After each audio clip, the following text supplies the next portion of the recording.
Kinakabahan ako.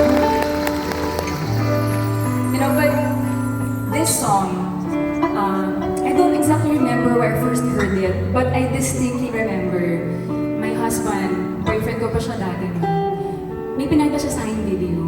May YouTube na ba nun? Hindi ko maalala, pero video talaga siya of a girl singing this song on stage. Very unassuming. Tapos may pretty girl moves with a pretty girl voice and sisinging.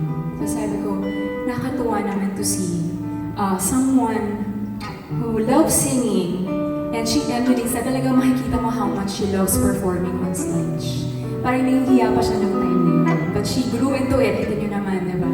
Diyos ang pag kumakanta on stage. And I'm just very happy and fortunate to call her my friend. From the ASAM days na na-meet ko siya na napakasimple talagang tao. And totoo yung sinabi ni Chard na for me, she's one of my friends na alam kong busilap ang puso. Talagang napakabait. Talagang totoo talaga yan.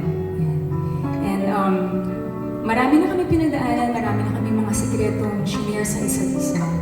So I just wanna say to City, my friend, that I love you so much. And alam mo naman yung sinabi ko na kahit na mga senior citizens na tayo, pag umabot na tayo doon, lola na tayo, I am sure that you will still be performing on stage because you chose this genre that is really timeless. And you can count on me to support you until we're old and gray. So I just wish to do justice to this beautiful song. Kanta kami ng mga iba-ibang rendition. And of course, acoustic yun sa akin. So this song, syempre, masarap siya pang ligaw. So baka maganda rin siyang acoustic. So sana magustuhan niyo.